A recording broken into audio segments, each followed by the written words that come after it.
Está no ar. Fora da caixa.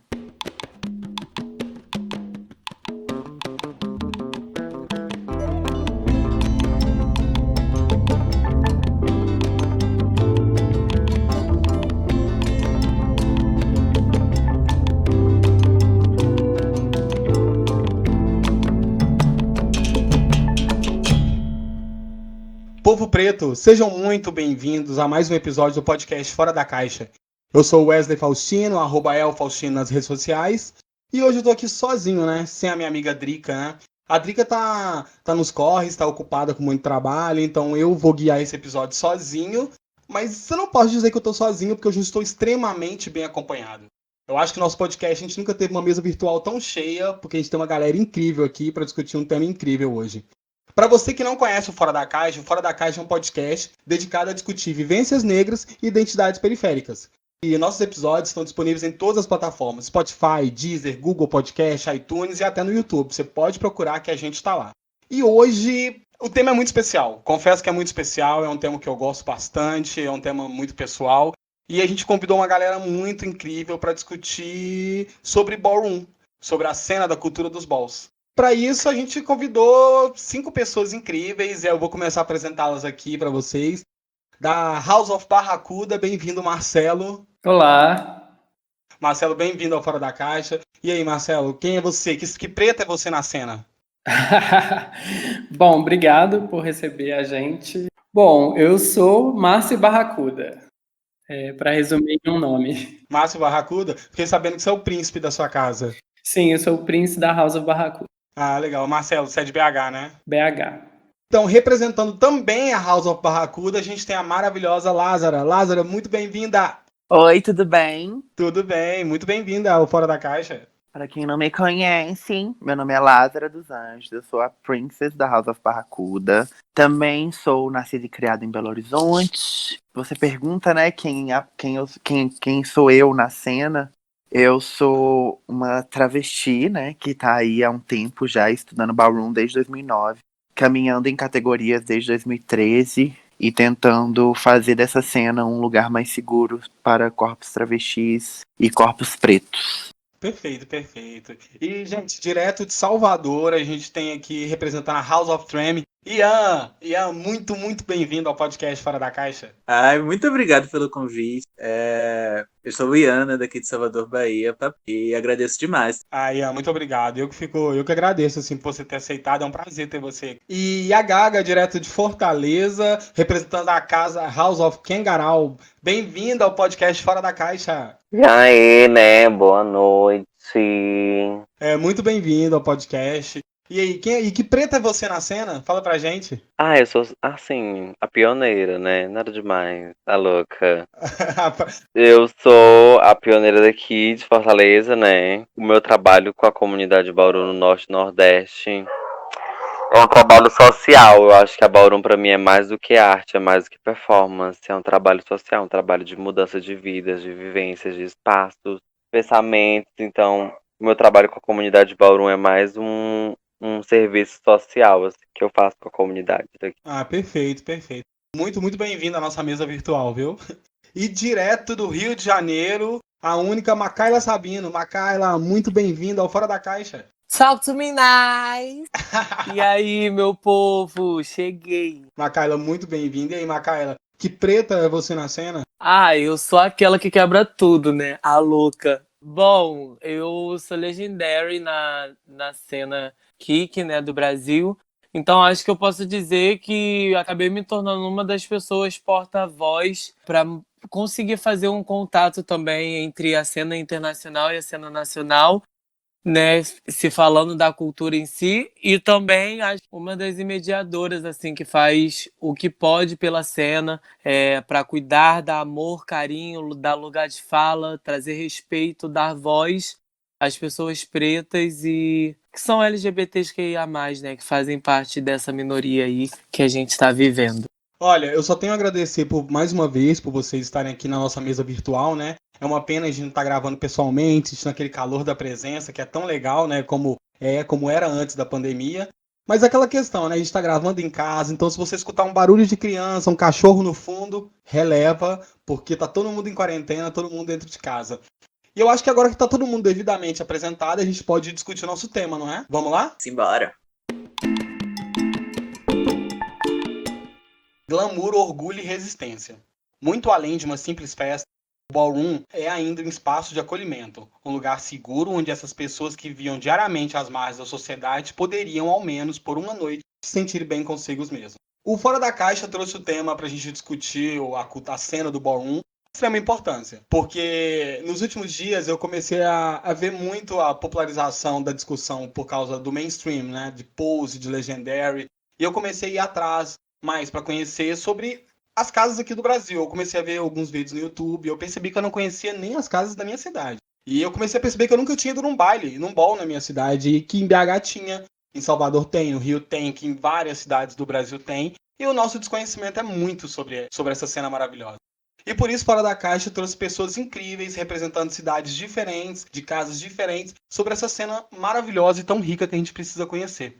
Então, meus queridos convidados, muito bem-vindos à nossa mesa virtual.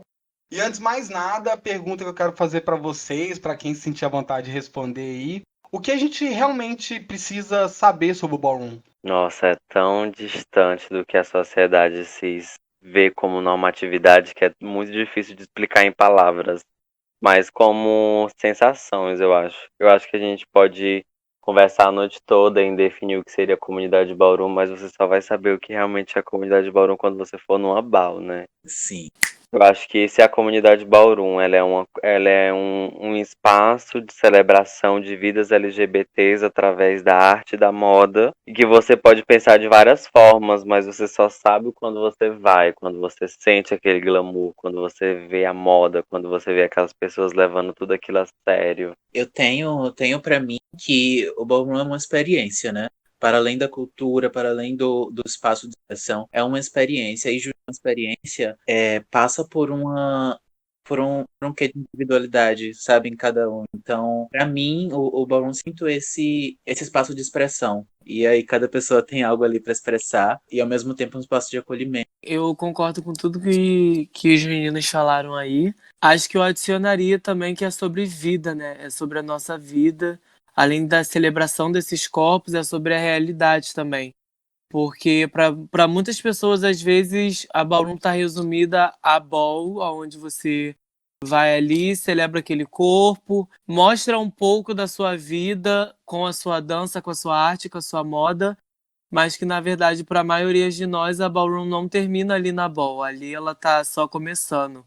Nosso dia a dia, nossa vivência, tudo que a gente passa na rua do lado de fora das balls também é sobre ballroom, né? O que a gente passa nas houses, que são as famílias, também é ballroom. Então acho que vai, como a Miranda disse, vai muito além da performance, é sobre vida, é sobre toda essa vivência dessa cultura, de todas as pessoas que fazem parte dessa minoria. Então é algo que ultrapassa essa questão de só uma dança, ou só um trabalho, ou só uma cultura, ou só um evento. Costumo pensar, Macaela, também que muita coisa que a gente passa diariamente precisa de um palco, precisa de um lugar para ser expressado, para gente conseguir Uhum. falar sobre. E na comunidade ballroom, não digo ball só, mas comunidade como um todo, é como se a gente ganhasse um palco para colocar o que a gente colocar. Sim, sim. É um palco que a gente vive todos os dias, né?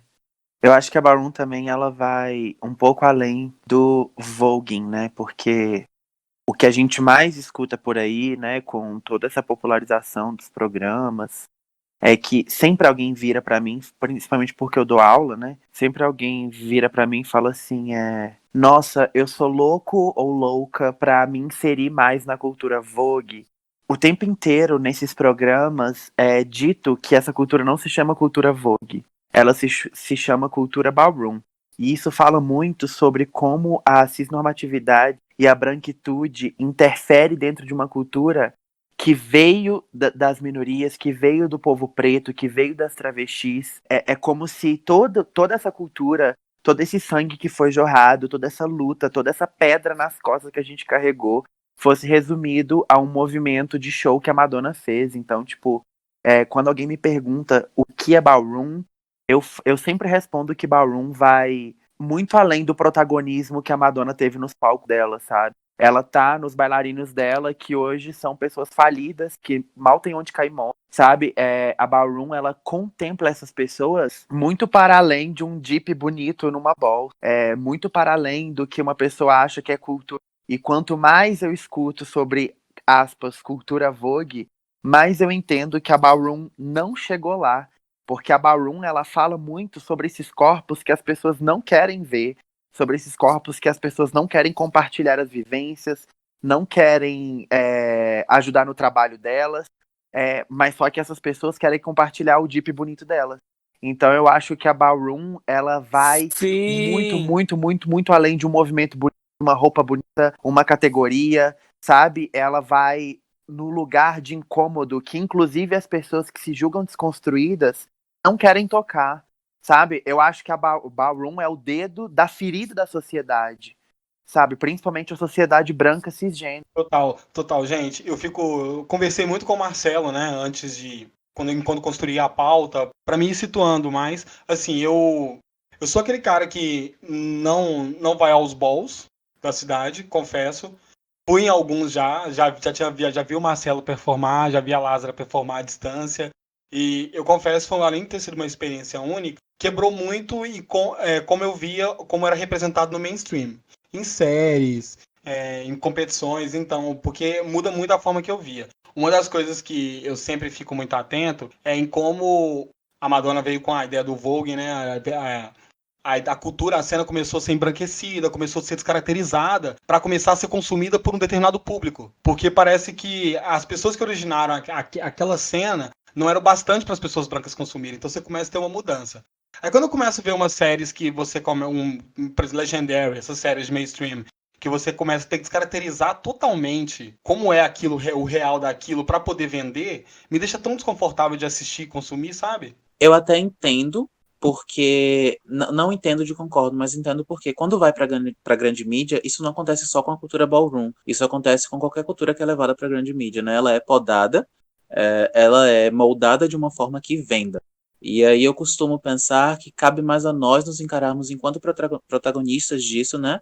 E ver o que a gente pode fazer para continuar expandindo a cultura de uma forma que seja correta e que nos respeitando, né? Porque isso aconteceu lá atrás com Madonna, isso acontece agora quando o pop pega 2 passinhos e diz que tá fazendo Vogue, e a gente continua aqui, estável, sabe? E aí eu costumo pensar nesse protagonismo nosso, né? O que que a gente faz para abraçar essas mudanças do mundo e continuar perpetuando a nossa cultura? Sempre que são levantados os meios de mídia de massa, assim, de Pose, Legendary, tudo que leva essa cultura como um retrato, né, um recorte dessa cultura para a mídia, a gente tenta levantar sempre os pontos positivos e negativos, porque não tem como considerar só uma coisa ou outra. E até os pontos positivos, eles são positivos para quem, mais diretamente, né? Porque às vezes quem está sendo beneficiado, e aí eu falo até financeiramente especificamente, não são as pessoas originárias dessa cultura. Então, na maioria dos casos, tem os positivos, que é essa questão da visibilidade, que o Ian falou, né? A gente para e considera como que a minha voz está sendo propagada por esse meio e como que eu tenho mais voz agora, como que as pessoas estão olhando para o que eu quero falar, e como que as pessoas viram os olhos para a comunidade ballroom, como que a gente pode se fortalecer a partir disso. Mas, ao mesmo tempo, tem essas coisas, né, de a mensagem ficar cortada ou muito rasa. Então, a gente pode resumir bem, gente, ballroom não é só o close. Até porque essa parte, né, televisionada da Ballroom cria uma expectativa, e aí eu estou falando de indivíduos, eu não estou falando de gente branca, gente preta, eu tô falando de pessoas que não vivem na Ballroom, que não convivem, que não participam. Cria-se uma expectativa do que elas vão ver numa ball. E às vezes uma ball tem uma pessoa ali de, sei lá, sainha, blusinha, um tênis de boaça, e ela vai ali competir na categoria dela. Então, tipo, eu acho que isso cria quase que um ciclo de a televisão leva para eles, pro grande público, o que é a cultura ballroom. E eu não sei se eu falo que é o nosso papel, porque isso acaba sendo uma fala muito preocupante de, tipo, do que é o nosso papel também, sabe? Tipo assim, o meu papel eu já faço, sabe? Eu contribuo com a cena que eu vivo, eu contribuo com a minha cena nacional, eu sou uma travesti de voz ativa. Porque assim, né, ser travesti já te dá uma voz, tá dentro e fora de vários lugares na sociedade. Mas é meio que a gente tem meio que o trabalho quase que forçado de cortar as expectativas que as pessoas criam por causa de um programa de TV, sabe? Mudando assim, não de assunto, mas dando continuidade assim, como é a cena na cidade de vocês? A gente sabe que culturalmente o Brasil é muito diverso, cada cidade tem suas características bem específicas. A cena difere de cidade para cidade, como é organizado os balls, a cena em BH, como é em Salvador. Como é que é para você, Lázara? Desculpa, tava silenciada. Me Tranquilo. silenciaram.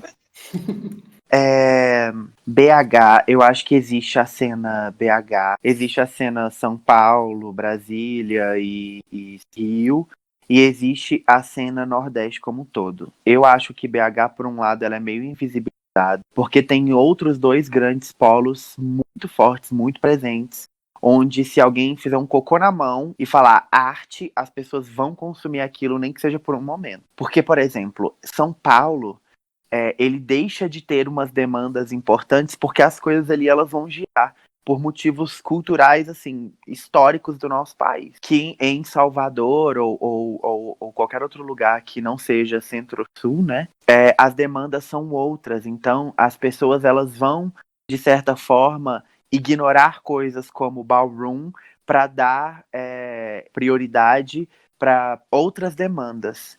Mas isso é uma coisa muito louca, mas que não necessariamente acontece, porque eu percebo que a cena cultural desses lugares do Nordeste, elas são. Quem abraça isso, abraça de verdade. Porque aqui no Centro-Sul, as coisas elas acontecem tão rápido que hoje você tá assistindo Pose, mas amanhã você tá assistindo De Férias com Ex e tá falando de praia e sexo. E você já esqueceu o ballroom, sabe? Então, quando uma coisa. Eu sinto que aqui e no Rio, e em São Paulo também, as coisas elas acabam ficando muito banais. Então, é muito mais difícil você fidelizar uma coisa em lugares que as coisas giram tão rápido, porque hoje uma pessoa tá ali falando, nossa, seu dip é lindo, ai, seu Chablen, seu Death Drop, né, como as pessoas falam, e a gente vive corrigindo, não se chama Chablen, não se chama Death Drop, se chama Dip. E amanhã elas já estão cagando pra você, elas nem sabem quem vocês são.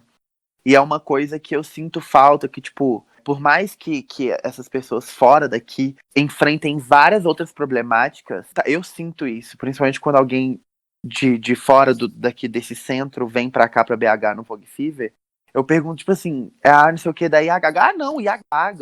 E aqui existe essa dificuldade, sabe? Dessas coisas se firmarem.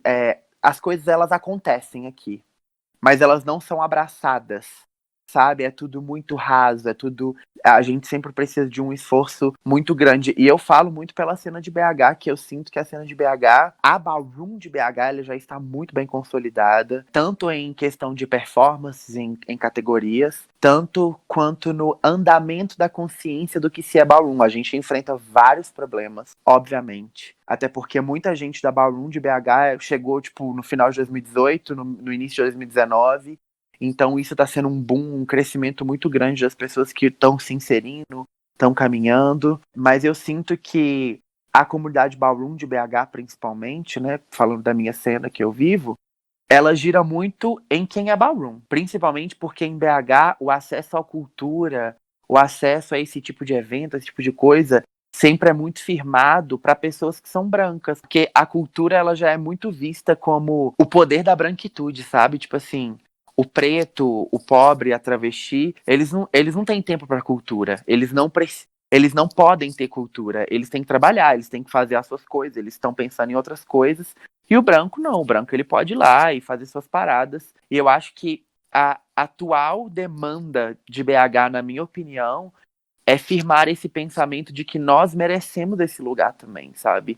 Esse lugar de cultura, esse lugar de rodar a ballroom para pessoas que a ballroom contempla também. Tipo assim, da gente olhar numa plateia e ter um monte de preto na plateia, sabe? Assistindo. Porque nem todo mundo tá confortável pra estar ali numa batalha. E tá tudo bem, porque ballroom também, quando a gente, inclusive, né, fala sobre lá no início, sobre a ballroom, a gente entende que ballroom não é só sobre quem caminha numa ball, mas sim quem movimenta isso de diversas formas. Então, eu sinto que a cena de BH, ela ainda tem muito que caminhar, principalmente quando a gente fala sobre a cultura, não a cultura ballroom, mas a cultura em si, ainda ser voltada muito pros coxipster branco, tirelê que aplaude o pôr do sol, sai do carro branco deles e vai e fala, nossa, sol, obrigado por isso. Sabe? Então, tipo assim, eu acho que a gente ainda precisa um pouco tirar a cultura da elite pra ballroom ela começar a ser contemplada também por esses corpos que ela contempla desde lá do início, sabe?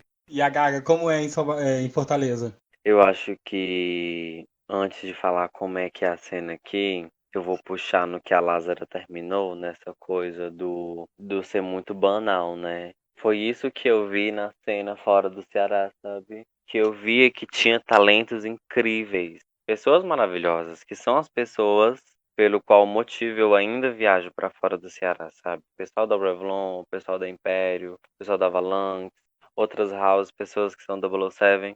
Pessoas que são talentosíssimas, mas que não são enxergadas, que seus talentos não são enxergados. Por quê? Porque eu tiro pela primeira experiência que eu fui para um Vogue Fever, né? E aí tinha aquela sala com aqueles professores internacionais.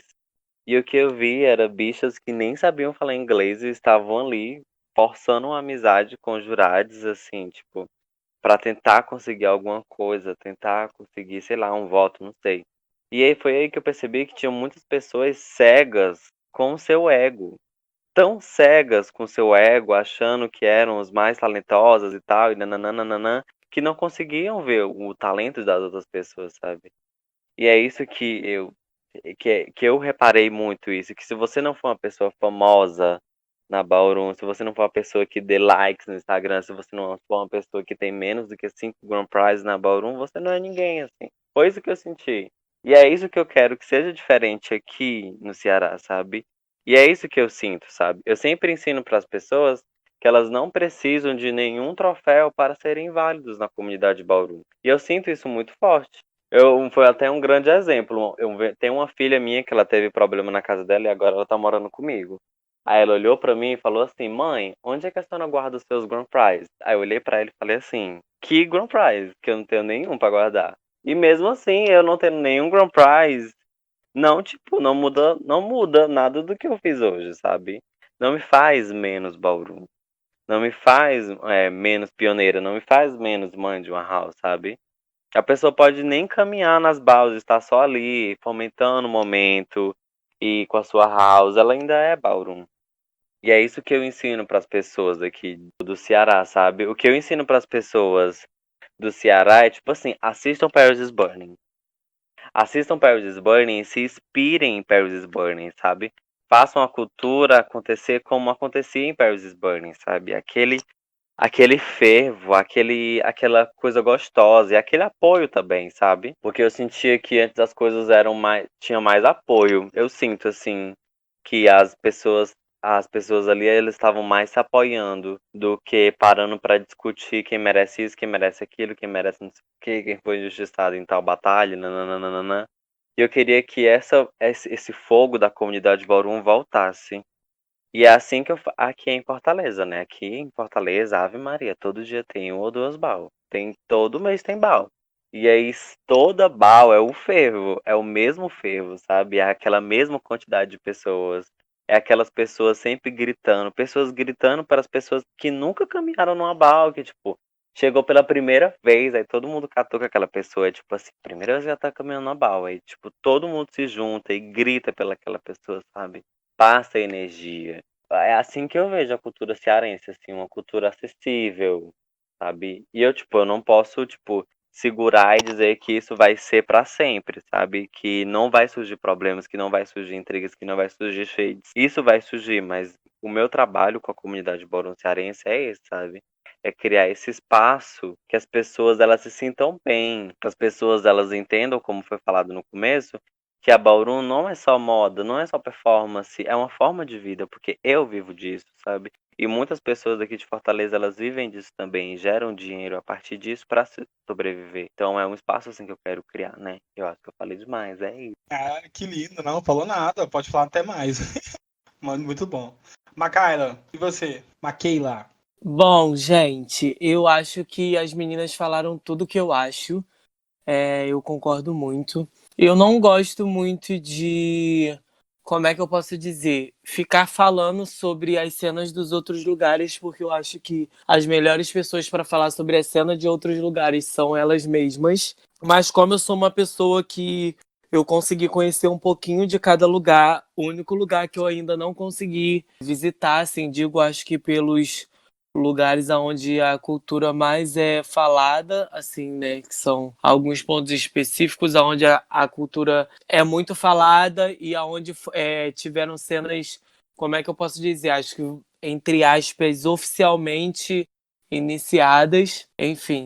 Eu acho que isso entra muito dentro do que as meninas falaram, assim, dentro de cada importância de cada coisa que tem que ser valorizada e que muitas das vezes a gente acaba perdendo, assim. Eu acho que eu falo muito por mim nessa questão, por eu ser uma pessoa que gera muito conteúdo no Instagram, muitos likes, essas coisas todas, e eu acho que isso acaba gerando um peso, né, sobre o que as pessoas julgam que eu sou, ou que eu faço, ou que eu devo fazer, ou que eu tenho que fazer. Então as pessoas acabam esperando muito disso, né? Acho que se cria uma... Como é que eu posso dizer? Não sei se eu tô sabendo explicar certo o que eu quero falar, mas eu acho que acaba criando uma endeusação, sabe? Acho que essa é a palavra certa.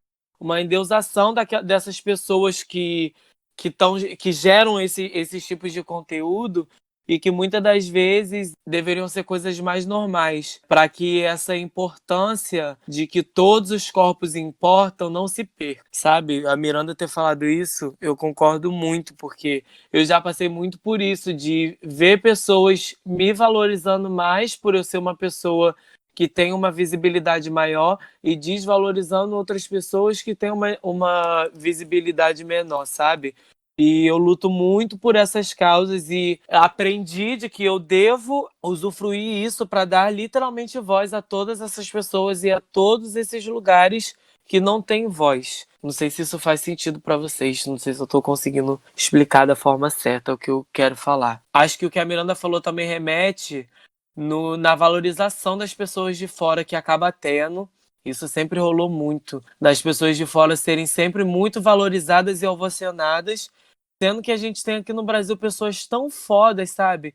Eu acho que eu falo isso mais pelos pioneiros, assim. Eu me inspiro muito na maioria dos pioneiros que iniciaram as cenas nos lugares, né, nos estados. Miranda é uma, Félix é um, as meninas do Lipstick, Akira, são pessoas que me inspiram porque foram as pessoas que trouxeram a cultura para os nossos estados, sabe? E não precisou de uma pessoa de fora necessariamente vir para cá e implantar essa cultura, sabe? Ocorreu do Arte ter vindo para BH e, assim, ter apresentado a cultura, mas quem tem construído e feito a cultura em todos esses espaços e levado a mensagem do que realmente é ballroom no Brasil, porque ballroom Brasil não é a mesma coisa que ballroom internacional, são realidades totalmente diferentes. A gente deve dar muito valor a essas pessoas que construíram e constroem essa cena aqui dentro, sabe? E eu acho que rola uma desvalorização muito grande dessas pessoas. E por muitas das vezes são pessoas que não são geradores de conteúdos, não são pessoas verificadas no Instagram, não são pessoas famosas,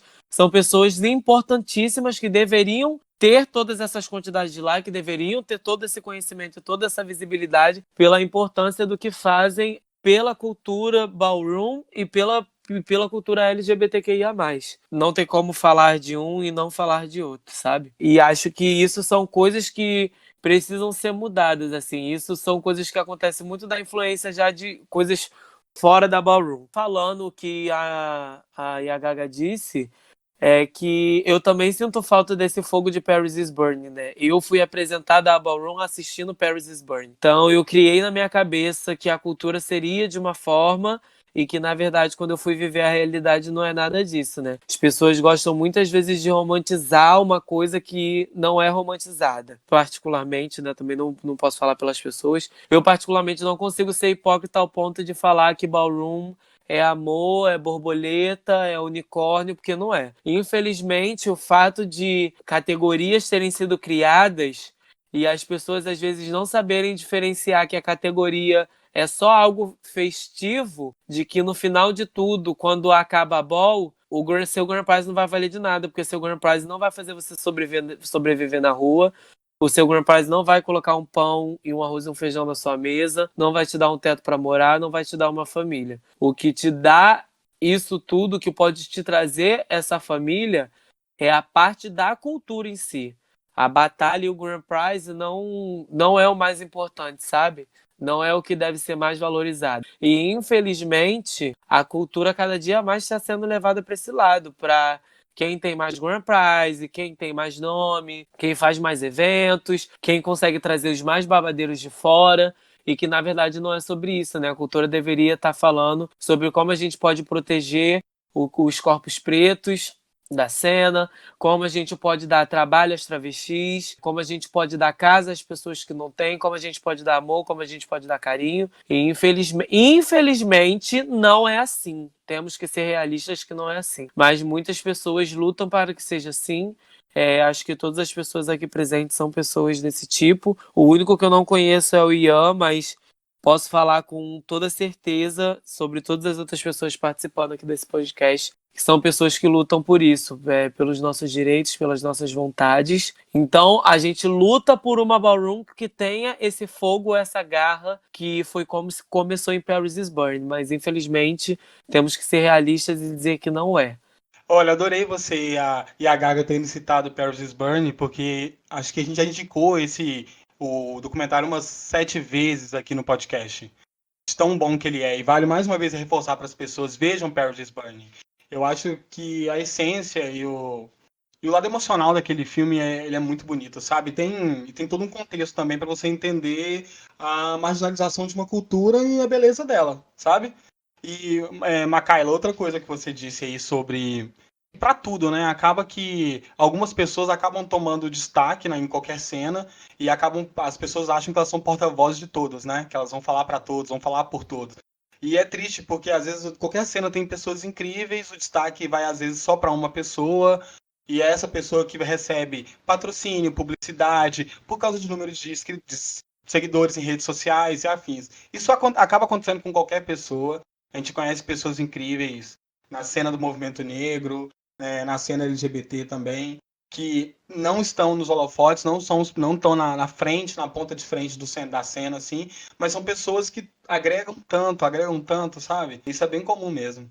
Ian, fala pra gente, como é que é a cena em Salvador?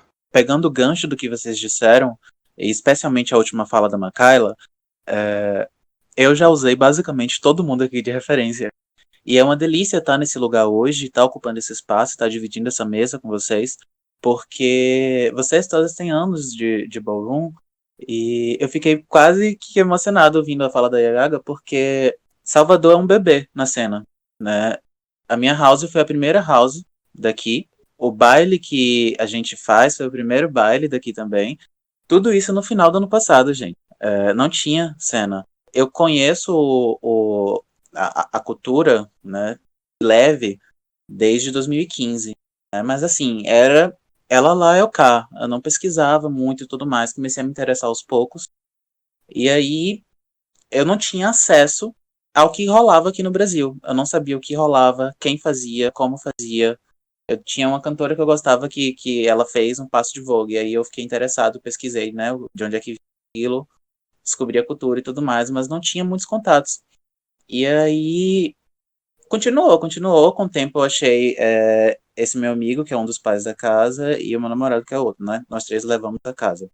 E aí, com o tempo, a gente foi pesquisando mais e vendo que se a gente não fizesse, não ia acontecer. E a gente estava esperando, e não estava acontecendo, não estava sendo feito. E a gente viu, poxa, tá com a gente, sabe? E aí é muito legal estar nesse espaço hoje e estar ouvindo relatos de como a cena tem se dado durante os anos, e fazer esse contraste, porque aqui a cena acabou de nascer. Acabou de nascer literalmente. E ainda tá nesse momento de euforia, tá? Foi incrível, o primeiro baile foi incrível. A gente tivemos pessoas de fora que vieram, porque foi no meio das férias, né? E geral vem passar as férias em Salvador. Então teve gente que era da Ballroom e que por acaso estava aqui enquanto a gente estava dando curso de férias de Vogue. Sabe que o Kaique, ele é professor, estava dando curso. E aí a gente fizemos esse intercâmbio com pessoas de outros estados, tivemos trocas inteiras. Fizemos nosso primeiro baile agora em janeiro, o baile Banzé. E aí foi incrível, um momento de celebração. Depois surgiram outras houses, agora a gente já tem 3 aqui em Salvador, para além da Treme. E aí a gente está o tempo todo absorvendo, né? Absorvendo e vendo, olha, tem coisas que não são legais, né? Tem coisas que a gente está vendo que não está se dando de uma forma saudável, né? Justamente por conta desses relatos, né? A gente faz parte dos grupos e tudo mais. E o que é que a gente pode fazer para isso não acontecer, ou para isso acontecer de uma forma mais confortável aqui, né? Então a gente tem esse poder hoje de estar nesse lugar justamente por sermos pioneiros na Botswana, né? Então a gente está podendo construir aos pouquinhos a cena. Então é importante demais ver como rola ao redor do Brasil, é importante demais receber as pessoas que vêm de fora, é importante demais fazer trocas o tempo inteiro, porque é isso que fortalece a cena. E é raro, né? Porque a maioria das capitais do Brasil já tem uma cena minimamente estabelecida. Então, se a gente está nesse lugar hoje de poder construir aos poucos, a gente está usando disso o máximo possível. Máximo, máximo, máximo. E é isso, tá rolando, tá lindo. A gente tava cheio de planos, muitos, muitos mesmo, assim. E eles voltarão, né? Depois que o mundo voltar a girar direitinho. Ai, que perfeito. Macaila, só uma dúvida, assim, gente, antes da continuidade. Você disse que tem uma diferença entre a cena internacional e a nacional. Você conseguiria explicar rapidamente qual que seria essa diferença? Sim, com certeza. Aqui a gente não tem metade do acesso que eles têm lá fora. Ponto, perfeito. Para tudo que você possa imaginar.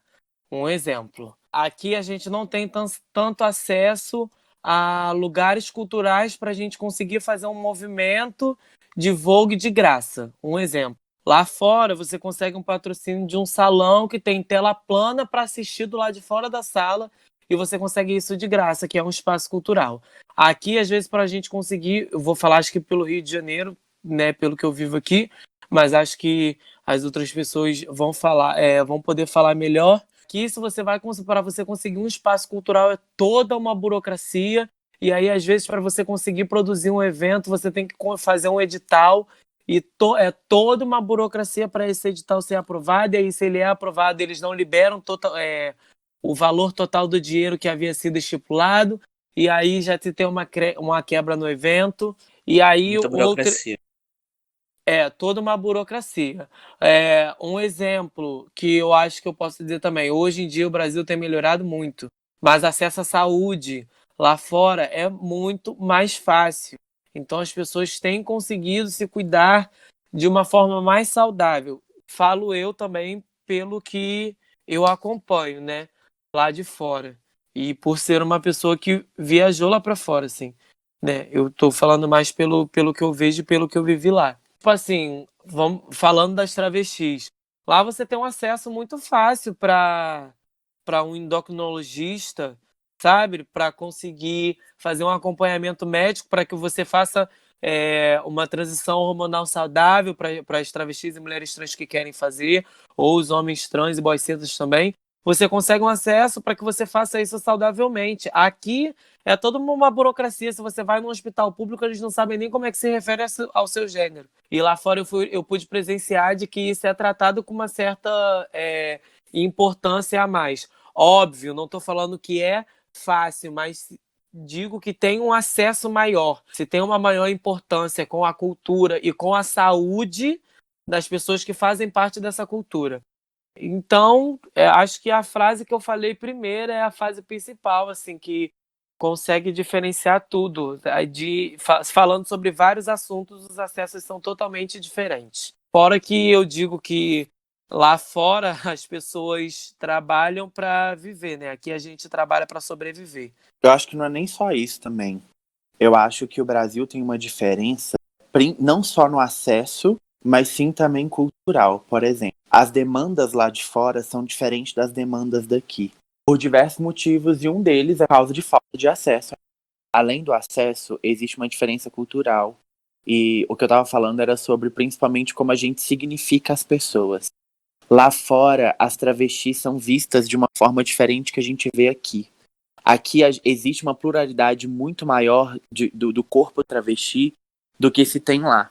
Então aqui a gente não divide uma categoria para uma travesti gorda e uma travesti magra, que são todas travestis.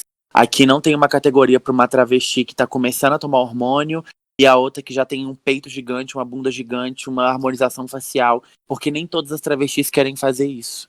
Então eu acho que muito para além do acesso tem a diferença da visão de como todos os corpos aqui são vistos, aqui e lá.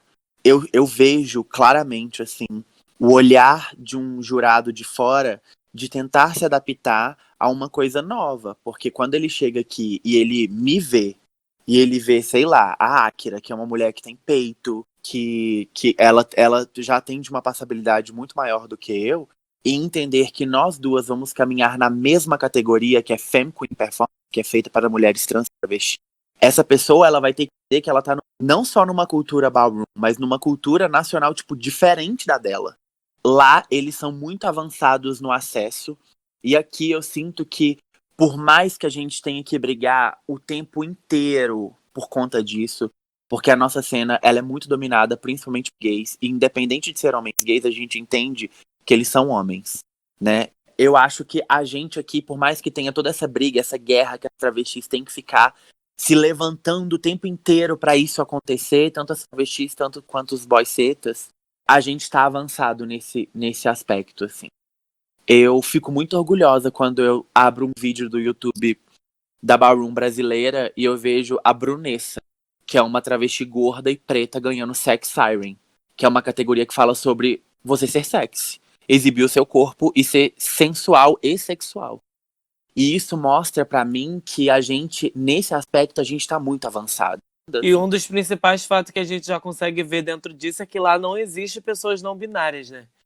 Ou essas pessoas não têm lugar de fala, não se existe uma categoria, não existe um lugar de fala para essas pessoas. Exatamente. A discussão racial e a discussão de gênero aqui no Brasil tá em outro nível. E isso é extremamente marca cultural, sabe? Lá eles têm uma outra realidade com questões racial, e isso tudo reflete na cultura, propriamente dita, né? Sim, a realidade é totalmente diferente. E tem uma questão de responsabilidade pública, né? De política mesmo. A Ballroom, ela permeia muito caminhos políticos. E aí, quando a gente fala de acesso, por exemplo, eu penso muito na Latex Ball, que é uma das maiores balls, né, de Nova York. O nome látex vem de camisinha, porque ela é feita e financiada por uma fundação, uma ONG, na verdade, de combate à AIDS, que surgiu, sei lá, em 94, eu acho. E aí eles criaram uma house, que eles chamavam House of Latex, que era basicamente pessoas que trabalhavam nessa linha do combate à AIDS. E aí eu acho que o Omari estava falando isso, que ele trabalha, né, na área de saúde também, e como que são as coisas diferentes em relação a esse tipo de tratamento, que lá eles já estão pensando na PrEP como uma coisa mais evoluída e tal, para não ficar parecendo também um medicamento que deixa as pessoas, sei lá, doentes, pelo fato de ter que tomar constantemente, enfim. Assim, depois disso que vocês falaram, eu tenho uma pergunta. Qual é a dificuldade de uma empresa privada patrocinar um ball? Você deu o exemplo do Latex Ball aí. Como no Brasil, qual a dificuldade de uma empresa privada patrocinar como evento cultural? Qual dos 20 motivos você quer? Rapaz, eu fiquei aqui assim, aquele meme da Nazaré fazendo as contas, foi eu. Mas eu acho que é exatamente essa provocação, porque a gente sabe quais são os motivos. Assim, como... Só que é surreal, porque eu fui num ball em 2019, na virada cultural de BH. Não, no Fun de BH. Por que esse tipo de evento, esse evento não está no calendário de eventos da cidade ou de outros eventos culturais, com mais abrangência, mais espaço, que como se fossem subcategorias, sabe, de eventos assim, muito mais É justamente por conta de quem preenche esse evento. Sim. Eu ainda estou falando do FAN, que é um festival de arte negra, voltado para uma população já marginalizada. O FAN, por exemplo, esse evento eu posso falar porque eu fui produtor, tá? A produção do FAN, que é o Festival de Arte Negra, né, que é um festival bienal que acontece aqui. Eu lembrei o ponto que eu ia comentar, é sobre essa questão de tudo que é muito político ou que é governamental é muito burocrático. E aí eu lembrei porque o FAM é uma iniciativa, né, que vem da prefeitura, são verbas que vêm, né, através de editais, enfim. É uma produção que foi consolidada e é um trabalho, né, de luta de vários tempos de pessoas negras que estão aí. E aí essa foi uma mega oportunidade, muito importante até para a nossa cena. A gente olha em volta e a gente vê a cena com muita presença branca, né? Sendo que não é uma cena de base e origem ou destinada a pessoas brancas. O ranço! E aí, nessa necessidade de empretecer a cena, a gente criou a iniciativa, eu e a Luana Madavi, de fazer a Ball Panteras Negras, que era uma ball destinada só para pessoas pretas participando, né? Obviamente o público tem mais é que bater palma mesmo, independente da cor. Ela só foi possível porque a gente teve esse contato com a produção do FAM e as meninas foram incríveis, sabe? Através do CRJ, que também é um espaço público, mas também que vem da luta de várias pessoas, né, para funcionar ali do jeito que é, porque a gente sabe que tudo que é político ou da prefeitura, por exemplo, acaba sendo difícil, igual a Marcela estava comentando, né, a dificuldade que é ocupar um espaço que era para ser público, enfim, um centro cultural. Através dessa ponte do CRJ, o FAM entrou em contato com pessoas e iniciativas que tinham presença naquele espaço. Mas respondendo a sua pergunta, né, de por que empresas privadas não fomentam ou não reservam uma grana para isso, é muito fácil, né? A gente pode falar em lucro. Lucro, público. Muitas vezes é um público que não é o que a empresa quer atingir, porque, né, no geral, está concentrada na mão das pessoas brancas, cis, héteros, etc., padrão. E tem a questão do oportunismo também, né? E a gente pode ver como que é isso. A gente fala que as empresas, essas empresas particulares não dão dinheiro de forma alguma? Não, porque no dia lá da visibilidade, do orgulho LGBTQIA+, eles vão procurar essas pessoas para usar de fachada e criar aquele lucro. Sobre o FAM, Marcelo, eu tô falando assim que eu adorei, entendeu? Assim, eu adorei ter visto o Ball no FAM. Aí eu comecei a me questionar por que eu não via mais balls em outros eventos. Aí a gente tenta lembrar a gente tenta lembrar que o calendário de eventos da cidade geralmente é um calendário embranquecido. O FAM seria o lugar perfeito para ter balls, né? Exato, e já é uma produção que está lutando contra isso, né? É um espacinho que elas estão abrindo num espaço cultural que é super branco aqui em BH. Eu lembro da Yagaga quando estava junto aqui em BH, eu acho que foi a segunda vez que ela veio, que a gente teve um contato mais próximo, dela falar, nossa, amigo, BH é muito branca, né? Você lembra, amiga, que você ficou chocada? Moda, eu saía, parecia que eu tava dentro do filme do Crepúsculo, só os Edwards brilhando assim no sal. Miranda, aproveitando que você tá aí, me fala assim, gente, como é que são os bailes, os balls na sua cidade? Como é que é a festa aí? Então, aqui em Fortaleza, eu vejo Fortaleza como uma cidade muito evoluída, assim, né? Aqui nós temos uma... Meu Deus, é tão grande o nome que, para me lembrar, é Coordenadoria Especializada em Políticas Públicas da Juventude. Travesti estudada, meu amor. Essa tem que saber, porque é onde a gente tira o nosso dinheiro, querida. Essa coordenadoria, ela é responsável por todos os espaços públicos para a juventude de Fortaleza, inclusive os CUCAS. Que os CUCAS são Centro Urbano de Cultura e Arte. Pasmem.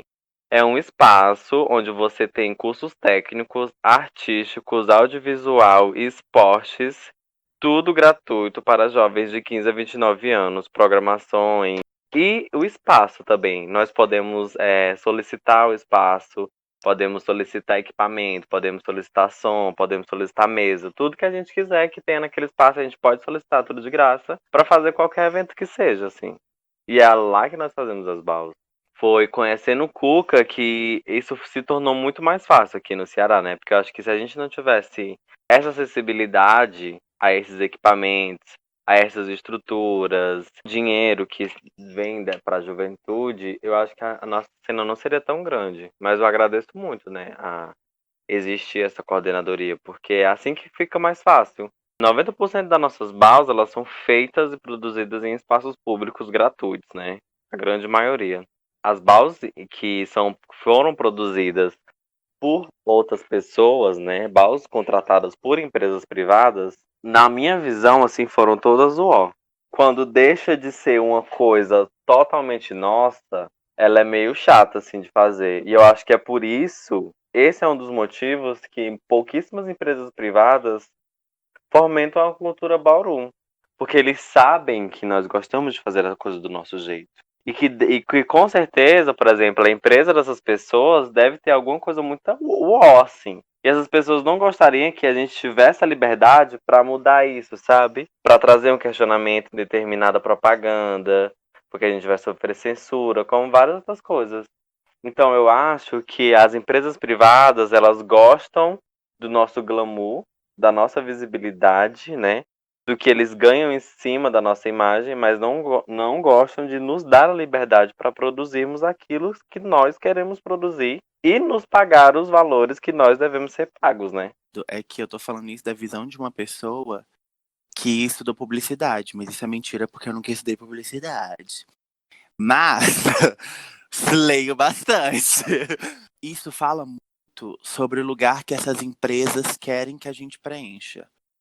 Pegando um gancho muito direto sobre o que o Marcelo falou, é que as empresas querem fazer o que vende. O que vende é a travesti que sofreu, perdeu uma perna, perdeu um braço, perdeu metade do estômago, tá sem um olho, e aí a empresa ofereceu um trabalho para ela.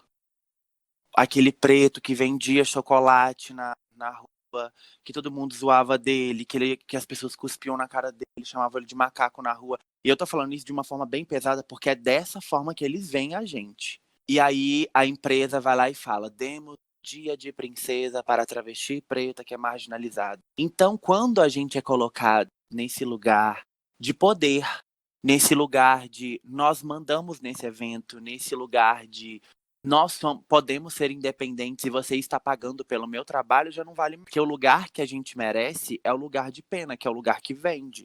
Então, se o meu corpo ele não está vendável mais, por isso que a briga das travestis, do povo preto, dos homens trans, hoje em dia, ela está começando a atingir uma nova demanda que é de normalizar nossos corpos.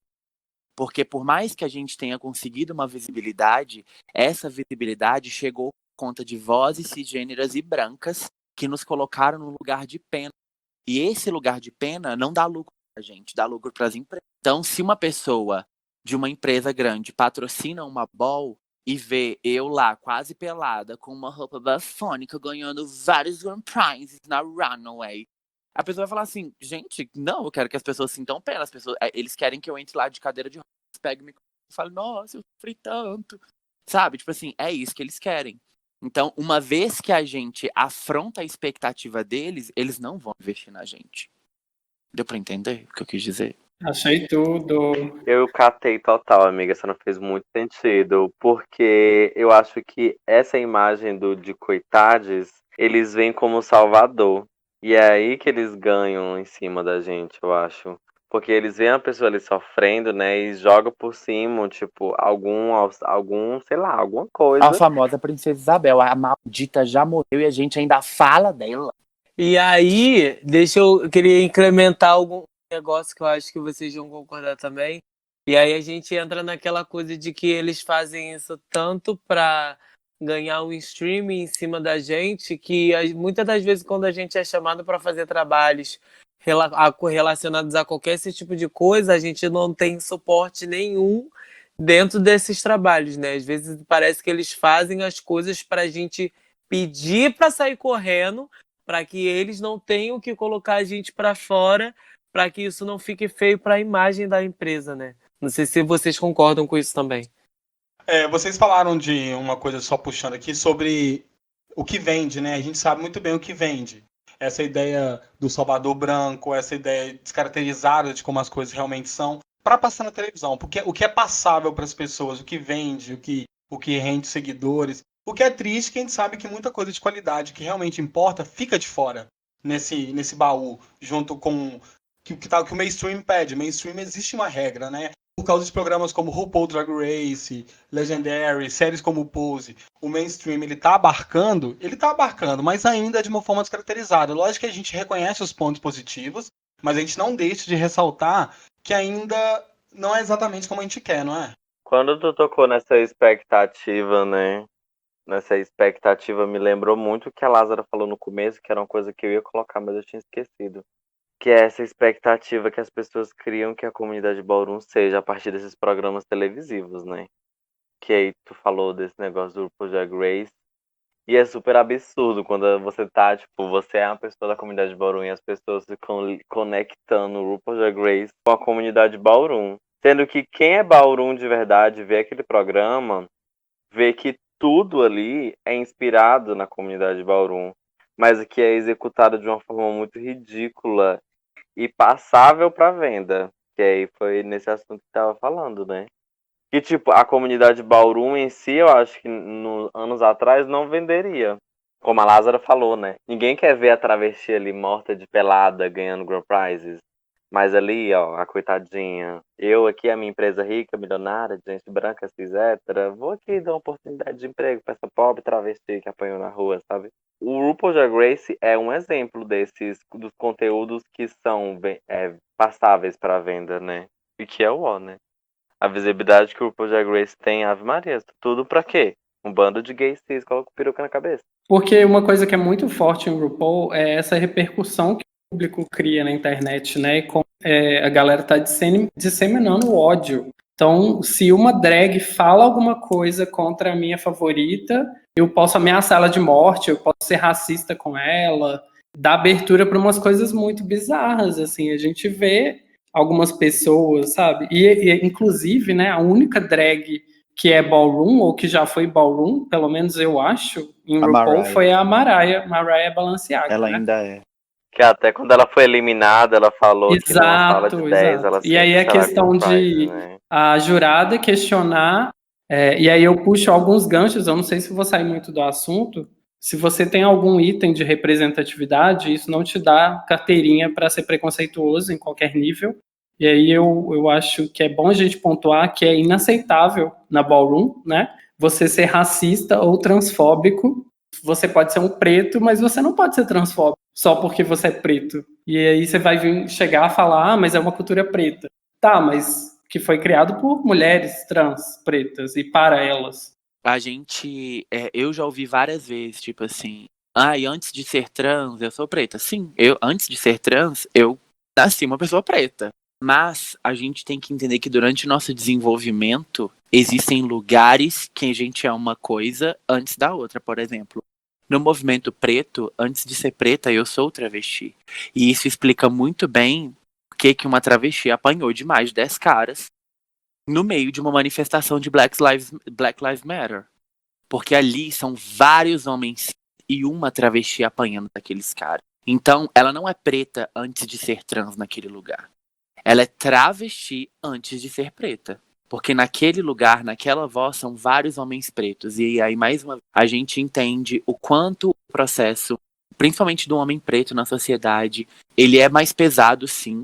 Mas isso não tira ele do lugar de ter problemáticas ao que se diz respeito de feminilidades, do corpo da mulher, do corpo da travesti, sabe, da mulher cis. A gente tem que entender e principalmente conversar entre os nossos sobre a importância do lugar que a gente ocupa dentro dos nossos. Falando dentro do recorte preto, sabe? Porque eu já sofri transfobia de pessoas pretas, assim, descaradamente na frente de todo mundo. Tem que falar assim, beleza, a Lázara, ela é preta pra sociedade, mas pra gente ela é o quê? Sabe? E começar a normalizar tudo em mim, porque se cria muito essa visão de que as travestis lutam apenas pra ter um amor, né? Tipo, a gente fala muito sobre isso, tipo, não, a luta da travesti é porque ninguém ama. Meu filho, te manque, eu tô caçando um homem, eu quero dinheiro. Eu não quero um amor, o amor da minha vida se chama dinheiro na minha conta. Justo. E segurança, inclusive dentro do meu recorte. Perfeito. Sabe? Tipo, o homem eu arranjo depois de tudo isso. Até compro um se eu quiser, se eu tiver rica. Sobre a questão de como é fácil julgar, né? Eu acho que essas mídias e RuPaul, Legendary trazem muito isso. As personalidades e que estão ali e o papel delas em julgar o trabalho de outra é muito fácil, né? Ou é colocado de uma forma muito fácil. Legendary, por exemplo, minha opinião, eu acho que um dos problemas do programa, na edição, é que o foco fica completamente nos jurados. Às vezes eu esqueço que as houses é que estão protagonizando o programa. Parece que é um programa sobre os jurados até. Assim, não tem quadro contando a história de cada um, mas é muito sobre isso, né? E aí tem muito... Eu lembrei muito disso quando você falou, Miranda, sobre a questão de é necessário ter todos os Grand Prizes para ser uma pessoa incrível, sabe? Não acho que título te faz uma pessoa melhor também. Você não vai sair na rua aí falando que fulano tá fazendo errado, ou você não vai numa ball sendo, sei lá, uma pessoa que não é ninguém na cena, ou que nunca foi numa ball, principalmente se for uma pessoa branca, e a gente já viu isso acontecer aqui. Pode até já ter batalhado, o negócio era uma bagunça, ou tava, sabe, surgindo. E aí, seu trabalho na comunidade é que tem que ser levado em consideração. Pode ter chegado no começo, mas você fez alguma coisa? Você estudou a cultura? Você acrescentou alguma coisa para quem precisa estar ali? Eu acho que os títulos vêm com algumas definições e não são usados só para falar, nossa, a Makayla é legendary. Por que ela é legendary? O que ela fez? Qual que é o trabalho dela? Quantas pessoas ela impactou? E a Gaga, por exemplo? Sabe, eu acho que é muito sobre isso. Eu acho justamente que muitas vezes, por as pessoas fazerem parte de minorias específicas, elas acabam se sentindo isentas da possibilidade de também serem cruéis, né? E às vezes as pessoas são muito cruéis, independente da minoria que ela faça parte. E isso também entra na ballroom, sabe? Então, é pensar que são pessoas de qualquer jeito, mas são pessoas inseridas nessa cultura e que também tem disputa de ego lá dentro o tempo inteiro. Então, é pensar que nós também podemos estar sendo ativos nesse papel de crueldade. Então, se eu tô vendo uma pessoa que é nova ali, que entrou agora e que não tá dançando direito e tudo mais, por que exatamente eu acho que vai ser legal rir daquela pessoa, sabe? Se um dia eu já tive naquele lugar, se um dia eu já tive naquela posição. Então, é pensar que nós não somos essas pessoas isentas de. E que, e que tem que estar se monitorando o tempo inteiro. Tem que estar se vigiando o tempo inteiro para ver se nós não estamos sendo agentes de crueldade com o outro. É muito real. E é uma coisa também que eu forço muito na Ballroom daqui, né? As pessoas novas na comunidade Ballroom que chegam dançando e muitas vezes levam chop, né? E aí Nossa, o pessoal sim. cai na gargalhada. Nossa, eu não. Mano, eu paro a bala na hora. Faz que nem a Pablo. Ei, Segurança! ei, ei, DJ, pare o som! DJ, pare o som! E aí, mano, eu chamo a atenção na hora, sabe? É sobre isso. Eu peço pro DJ parar o som e todo mundo cala a boca, que agora eu vou falar por que vocês estão rindo. Por que E vocês isso estão é rindo essencial. da Mona? Tipo assim, essas pessoas que acham graça são pessoas que Nossa, nem com têm certeza. coragem de caminhar numa bal. E aí vão rir de uma pessoa que teve a coragem de chegar e mesmo que levou Isso um fez choque, muito faz parte parte da vida, sabe? da minha realidade aqui em Salvador, porque como a nossa ball foi a primeira, as pessoas que estavam indo, elas não só estavam desfilando em suas primeiras balls, elas estavam desfilando na primeira ball da cidade. Então, foi uma coragem muito grande para todo mundo que entrou. Se nós, enquanto as pessoas que estavam na mesa de jurado, fossem extremamente rigorosos e tudo mais, ninguém ia levar tents, sabe? Ninguém ia entrar. Mas assim, sabe pensar no contexto, sabe? No contexto que tá rolando, mas, pô, precisa de muito colhão pra você entrar numa runway e tá lá se expondo, é uma exposição. É uma coisa que, ao menos, eu deixo sempre em primeiro lugar, tá me vigiando para ser receptivo. Tá me vigiando para não afastar. Por quê? Porque eu sou uma pessoa que sente muito isso, sabe? Me incomodo muito quando eu não me sinto abraçado nos lugares. Então eu faço o possível para ser essa pessoa que abraça. Então se eu tô no lugar hoje de organizar, evento de organizar uma ball, eu vou fazer o máximo possível para que todo mundo confortável. Ao menos nesse quesito, sabe? Porque poderia ser eu naquele lugar. Se eu hoje, que nunca tive a oportunidade de ir numa ball de outros estados, se eu for num Vogue Fever, por exemplo, eu vou me sentir deste tamanhinho. Mas eu vou entrar, entendeu? E o mínimo que eu espero é ser abraçado enquanto a pessoa que tá indo pela primeira vez, porque é o que eu faria. Então eu tento reproduzir isso na cena aqui em Salvador o máximo possível, sabe? Porque senão eu não vou agregar, eu vou afastar. E eu não quero afastar, eu quero que chegue mais pessoas. Ser uma cultura que abraça, sabe? E isso tá nessas coisas pequenas, nesses detalhes. Eu acho que a gente poderia ficar a noite toda aqui conversando sobre isso e ainda nunca terminaríamos, né? É muito amplo a discussão, a gente pode levar para cada viés, para cada direção diferente, para cada especificidade. E na verdade eu adorei o papo com vocês aqui. Eu tava com uma canetinha anotando umas coisas que a Lázaro, que a Macaila falaram. E, sério, vocês são incríveis.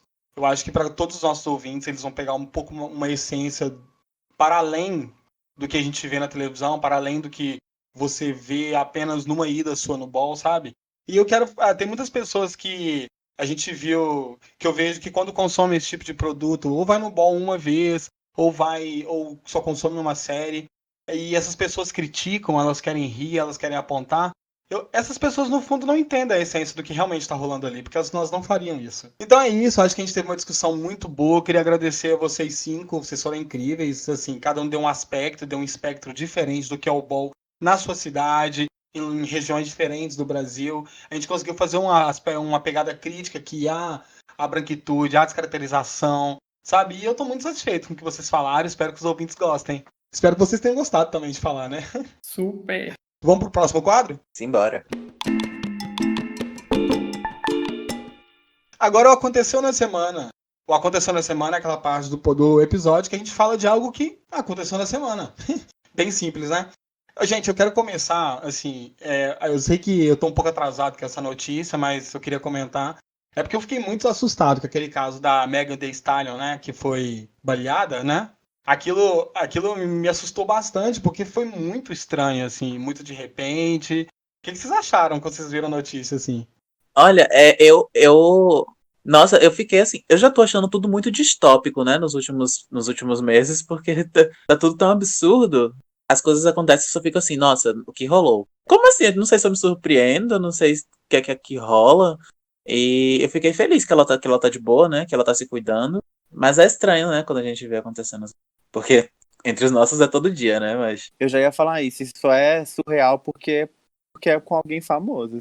É, justamente. Porque, tipo, por exemplo, eu convivo com travestis. Ontem a minha amiga tava conversando comigo que, tipo, ela já entrou no carro pra fazer um programa com o boss. Na hora que o boss entregou o dinheiro pra ela, ele tirou uma arma junto e falou assim, devolve a arma. E ela falou, você vai ter que me matar pra eu te devolver o dinheiro. E aí ele arregou, porque provavelmente a arma era de brinquedo, deixou pra lá. Tipo assim, é muito louco quanto isso impressiona a gente. E outra coisa que eu queria comentar é assim, que eu também uma notícia atrasada, mas acho que vale comentar. Gente, é do Kanye West, né? O Kanye West, nesse último mês aí, esse último tempo, assim como a pandemia tem desenlouquecido, o Kanye West tem feito um bom papel nisso, né? Primeiro ele anuncia a candidatura à presidência dos Estados Unidos, chocando metade do mundo. Depois ele teve agora teve recentemente a polêmica do Kanye West, né? Que ele acusou a Kim Kardashian, a sogra dele, a Kris Jenner, de trancafiliá-la. E ele diz que o filme Corra foi inspirado na sua própria vida. E pra quem sabe o enredo do filme Corra, é um cara negro que... E ele também diz que a Kim Kardashian quer interná-lo. Então cada dia é uma coisa nova que surge do Kanye West. Tem pessoas que dizem que ele tá com transtorno mental, mas a gente não sabe até a pessoa vir à tona e falar, né? Só que tá muito confuso, tá muita loucura. E é um cara que eu admiro muito o trabalho dele, assim, eu parei de passar pano pra ele por diversas questões e é muito triste porque eu acho ele um puta artista, mas como pessoa nem tanto. Que a gente nunca sabe, de fato, quanto a gente tá vendo do que tá acontecendo ali de fato, né, com essas pessoas famosas. Eu não gostaria de ser julgada, tá? Eu acho que esse lugar de julgamento não pode existir aqui. Mas eu acompanho uns canaizinhos de fofoca na quarentena, sabe como é que é? Então, eu gostaria de falar muito sobre o quanto em 2020 as pessoas estão do nada, tipo assim, um surto coletivo, que agora elas entenderam que o programa Pânico é problemático, sabe? Tipo, oi? Hoje, exato. Oi. Depois de tanta transfobia, blackface, gordofobia, machismo, agressão, relacionamentos trabalhistas abusivos, vocês falam que agora um TikToker que... Obviamente, a gente deve falar sobre isso. Mas agora que um TikToker foi humilhado e a Bianca Andrade foi questionada sobre feminismo, vocês agora... gente, o programa Pânico é problemático. Tipo, gatas, Depois de ano dando streaming pra essa merda desse programa, que esse programa sempre foi uma bosta. Nossa, sempre me Agora o deixou povo mudou extremamente de ideia. desconfortável. O programa Pânico, pra mim, ele é o retrato do que a sociedade patriarcal brasileira é. Falei profundo, falei, ai meu Deus, essa menina tá doida. Mas parar pra pensar. Mas Mas tem umas coisas que a gente vê na TV que a gente fica constrangido. Assim, esse programa ele só existe pra contestar todo o sofrimento que eles nunca vão ter. Eles estão ali só pra disseminar discursos que desmerecem toda a nossa luta. São pessoas que falam que gente preta morre porque quer, que ele é branco, mas ele trabalhou pra estar lá e que ele não teve privilégios. Ele foi bota tudo no agraciado pela mesmo. vida. Sim. Bota tudo no mesmo balde da Record e joga fora. Quando você fala que hoje, nossa, hoje que as pessoas estão descobrindo que aquele programa não presta, e como você disse também, o programa é um recorte do que a sociedade patriarcal é. Então explica muito porque ele ainda é vigente, porque ele tinha público, porque com certeza tinha público. Ainda tinha. Oxe, e tem. E tem público. Então, assim. Sim, e a cartada do humor, né, gente? Quando fala que é piada, pode. Pode com tudo, né? Isso é verdade. Gente, Bolsonaro é nosso presidente. A piada tá aí, né? A piada tá aí. E isso liga muito sobre aquele negócio que a gente falou sobre por que as empresas, por que as pessoas não querem ver a gente. O nosso presidente explica muito bem isso, sabe? Tipo assim, as escolhas das pessoas explica muito bem isso. E, tipo, falar do programa Pânico é falar de uma problemática que é retrato do Brasil, sim. Eu tive uma palestra que foi feita por uma mulher negra de um projeto que inicia aqui em BH, criadoras de conteúdo do Brasil inteiro, que se chama negras, que se chama Sou Negra e Quero Falar, incluindo vocês, meninas. E a palestrante, ela falou o seguinte, eu perguntei para ela como que eu deveria falar uma palestra, porque eu ia para um talk de uma empresa muito grande. Como eu falaria da causa travesti, sem que as pessoas ficassem me questionando o tempo inteiro sobre mim. E uma coisa que ela falou que foi muito pertinente é, tipo assim, antes de você falar, você tem que saber aonde você tá falando. Então, querendo ou não, aquelas pessoas estarem ali foi uma escolha delas.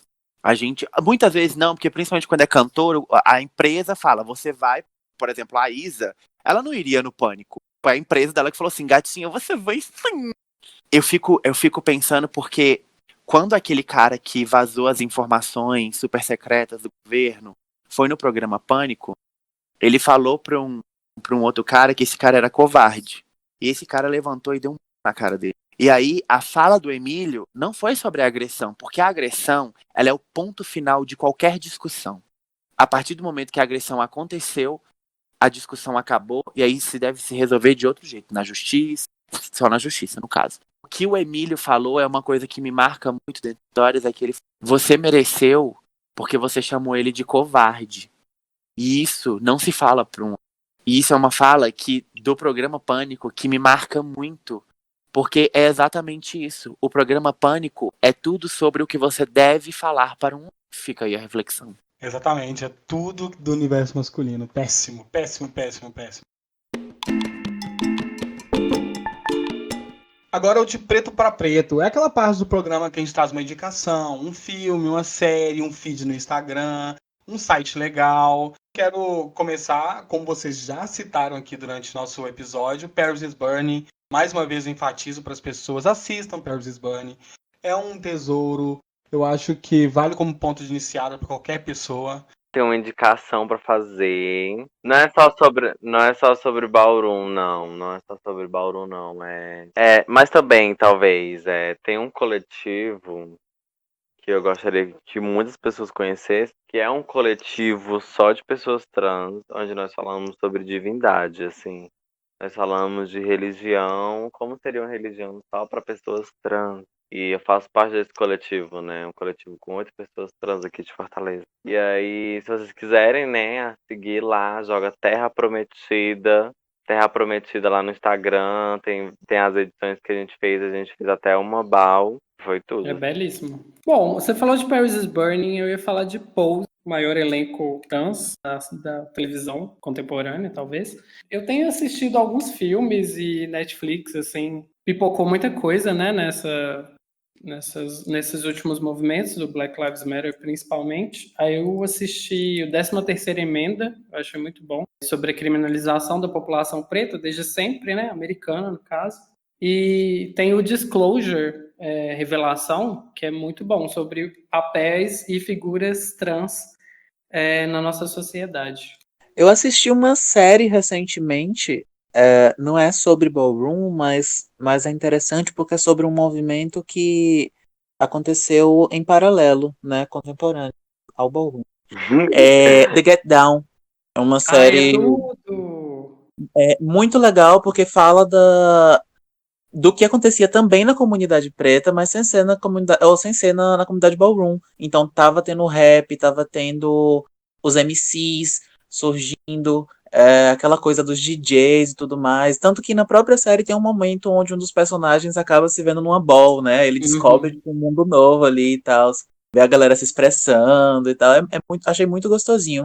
E aí, junto a isso, tem uma banda que eu tenho ouvido muito que não é relacionada ao Vogue diretamente, mas é inspirado bastante porque eu tô super nessa vibe, né? De fazer pesquisas e tal.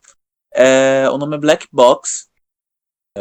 É uma banda que é um projeto de Eurodance, que é esse flerte do disco com a house music, né? E o Vogue bebe muito dessas fontes.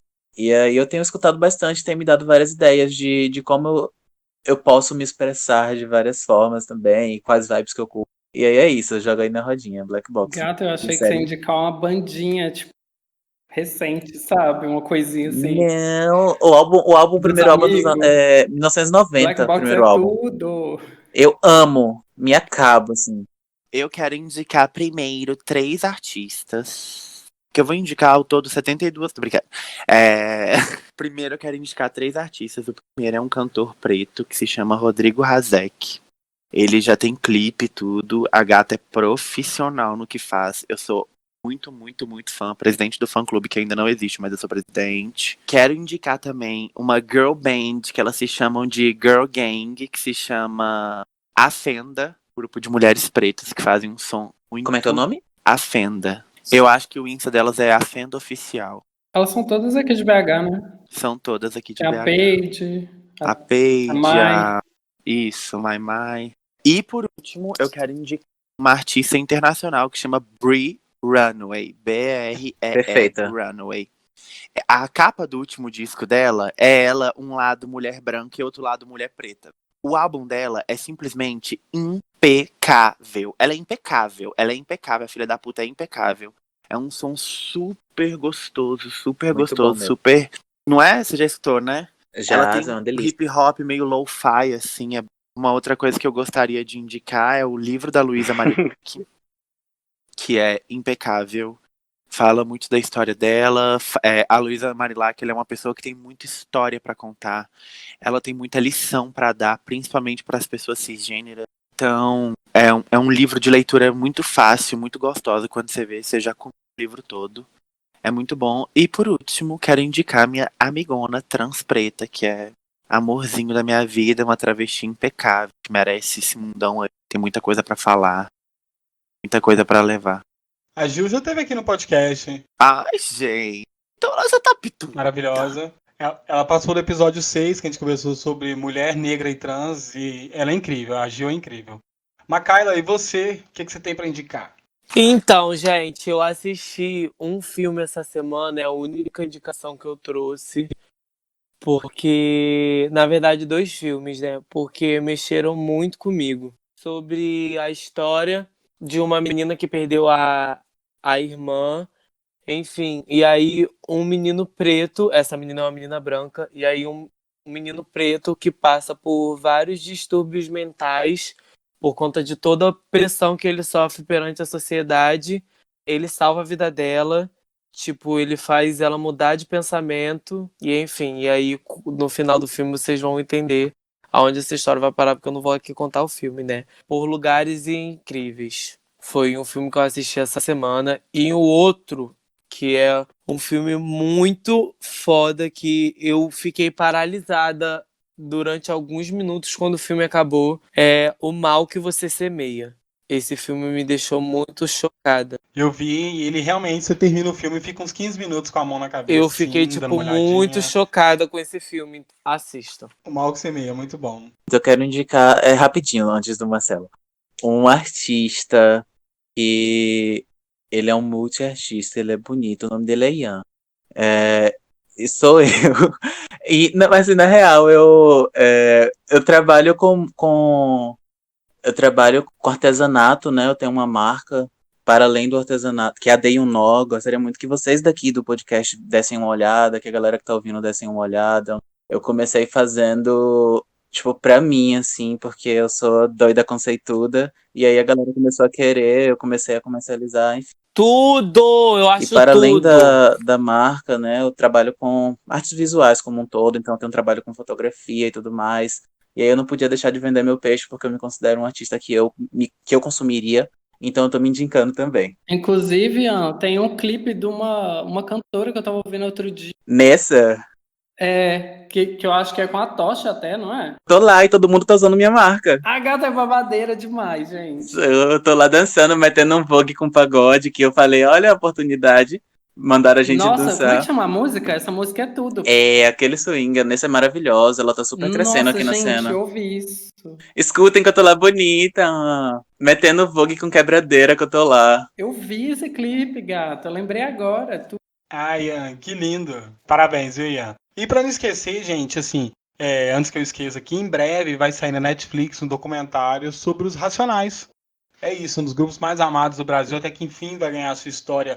Eles têm têm projetos aí futuros que a pandemia até atrasou, que era do lançamento de um filme, né? Sobre o grupo e tal. Só que esse acesso à Netflix, a chegada na Netflix do documentário antes do filme, dá a possibilidade, igual o produtor da banda mesmo do grupo fala, que dá a possibilidade do filme ir além, e muito mais além, que a Netflix pode ser uma grande plataforma. E a gente sabe que porque é um grupo atemporal, Racionais é atemporal, e o documentário vem só para sacramentar o tanto que esse grupo é importante. Pra gente que é preto, que é favelado, que é marginalizado, não é mesmo? Eu acho que é isso, gente. Eu só quero agradecer pelas indicações. Lembrando a vocês, ouvintes, todas as indicações vão estar linkadas no post do episódio. Só quero agradecer aí a Gaga, a Macaila, o Marcelo, o Ian, a Lázaro pela presença. Porque a gente está gravando até aqui agora, né? Já são mais de meia-noite e vocês estão aí me disponibilizando o tempo de vocês. Eu agradeço, muito obrigado mesmo. O episódio vai estar disponível em todas as plataformas, Spotify, Google, Deezer, iTunes, só procurar. E vocês querem deixar as redes sociais de vocês, para os ouvintes seguirem, continuarem acompanhando o trabalho incrível de vocês? Ai, super, eu quero. Gente, meu Orkut é Silvia Miranda. Alegre. Então, meu arroba é com EY, sou Miranda, pronto. A única rede social da gata, né? Deixem os arrobas das houses também. Ah, o arroba da minha house é arroba Kick House of Kingaral. Kingaral tem o que o é, com K. Kingaral. Dá o cu que passa mal.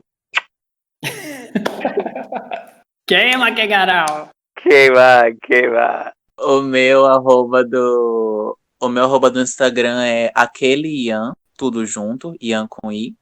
O da minha house é arroba House of Treme, Treme com 2 M. E o da minha loja é arroba Dei um Nó. Ela faz o marketing dela. É Dei um Nó. Vocês vão ver lá a cara da bonita. Eu boto minha cara em tudo. Então tá no house, tá no meu e tá no da marca. Vamos lá. E você, Lázaro, quais suas redes? Eu tenho uma rede aqui na minha sala que eu lanço todos os dias. Uma hora dessa. Palhaça hoje, desculpa. Eu juro que eu vou ser mais séria, gente, se eu tenho problema com isso. O meu arroba é dos Anjos em todas as redes sociais, Twitter, Instagram, tudo dos Anjos Lázara. Eu também tenho um canal que tá parado, mas vai voltar, chama canal Mesclantube. E o arroba da minha house é House of Barracuda _ Você, Marcelo? O meu arroba é Marcelo Diz, D-I-Z, e a Barracuda já foi dita. Sigam também Ball Panteras Negras, é B-A-L-L Panteras Negras, que é esse movimento que a gente quer fazer muito ainda com balls só para pessoas pretas. E você, Macaila? Qual são suas redes? Gente, meu arroba é @Macaila_Sabino e o Instagram da minha house é @KickHouseOfImperio com 2 i. Então eu acho que a partir desse episódio, procurem os balls da sua cidade, lógico que depois da pandemia, né? Para vocês aproveitarem, para vocês conhecerem mais as pessoas que estão envolvidas na cena, são responsáveis por fazer acontecer. Sigam nossos convidados nas redes sociais, sigam o Fora da Caixa, @Fora da Caixa Cash. Muito obrigado por mais um episódio, muito obrigado, convidados, por estarem aqui na nossa mesa virtual. E até o próximo episódio do Fora da Caixa, gente. Tchau, tchau. Beijo, Driquinha. Tchau. Beijinhos. Eu queria deixar um beijo pra minha mãe, pra minha avó e pro meu cachorro. Tchau, tchau. Bye bye, everybody. Talk to me nice.